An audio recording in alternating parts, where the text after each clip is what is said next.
શ્રી શિવ મહાપુરાણમાંથી વીરભદ્રની ઉત્પત્તિ અને દક્ષ યજ્ઞનો નાશ. પ્રથમ ગણો પાસેથી અને પછી મહર્ષિ નારદ પાસેથી સઘળું વૃતાંત સાંભળી શંકર અતિ ક્રોધાયમાન થયા અને તે સહારના દેવી પોતાની જટા ઉખેડી નાખી, જોરથી પર્વત પર પછાડી. તે સમયે ભયંકર અવાજ થયો અને જટાના પૂર્વ ભાગમાંથી વીરભદ્ર ગણનાયક ઉત્પન્ન થયો. જટાના ઉત્તર ભાગમાંથી ભયંકર મહાકાલી ઉત્પન્ન થઈ.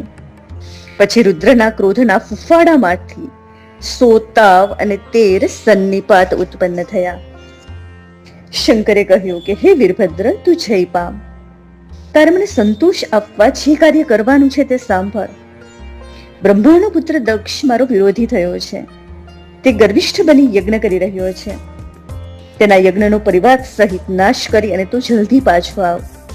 ત્યાં દેવો, ગંધર્વો કે બીજા જે કોઈ હોય તેમને તું ભસ્મ કરી નાખજે. ભ્રમણાને લીધે વિષ્ણુ વગેરે કોઈ દેવો જો યુદ્ધ કરવા આવે તો તારે તેને પણ બાળી નાખવા. કોઈ તારી સ્તુતિ કરવા માંડે તો પણ તેને નહીં ગણકારતા તેનો નાશ કરજે. દક્ષ વગેરેની પત્નીઓ સહિત બાળી નાખ્યા પછી જ તું પાણી પીવા રોકાજે. વીરભદ્રે મહાદેવની આજ્ઞા સાંભળી એટલે તેમને પ્રણામ કર્યા અને દક્ષ યજ્ઞ તરફ ચાલ્યો. તે સમયે તેના ઉપર કલ્પવૃક્ષોએ પુષ્પની વૃષ્ટિ કરી અને અસંખ્ય ગણો તેની પાછળ ચાલ્યા. તેની સાથે કાલી, કાત્યાયની, ઈશાની, ચામુંડા, મુડમર્દિની, ભદ્રકાલી, ભદ્રા, ત્વરિતા અને વૈષ્ણવી એ નવદુર્ગા દેવીઓ પણ ચાલી.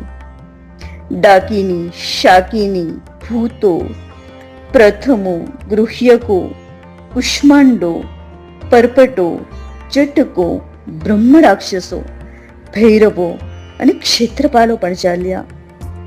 64 કરોડ ગણોને લઈ અને ભંગી, રીટી, અશ્ની અને પાલક ગણનાયક પણ નીકળ્યા. તે વખતે ફેરીઓના મોટા નાદ થવા લાગ્યા. શંખો, ઢોલ, ગોમુખ અને વિવિધ રણશિંગાના અવાજોથી આકાશ ગાજી રહ્યું. વિષ્ણુએ કહ્યું કે હે દક્ષ, રુદ્રના કોપથી તારું રક્ષણ કરવા અહીં કોઈ સમર્થ નથી. હે દુર્મતિ, તું કર્મ અને અકર્મનો વિચાર કરતો નથી. જો આ વીરભદ્ર આવ્યો છે તે રુદ્રના કોપરૂપી અગ્નિથી ઉત્પન્ન થયો છે. તેના માટે કાંઈ અશક્ય નથી.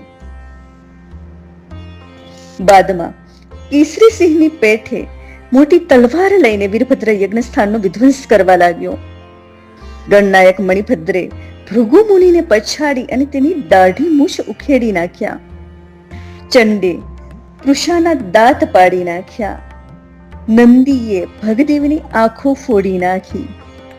વીરભદ્રે દક્ષને તેના આશ્રય સ્થાનમાંથી ખેંચી કાઢ્યો અને તેનું માથું કાપી યજ્ઞકુંડમાં ફેંકી દીધું. શંકરની આજ્ઞા અનુસાર યજ્ઞનો સર્વનાશ કરીને વીરભદ્ર કૈલાસ પાછો ફર્યો.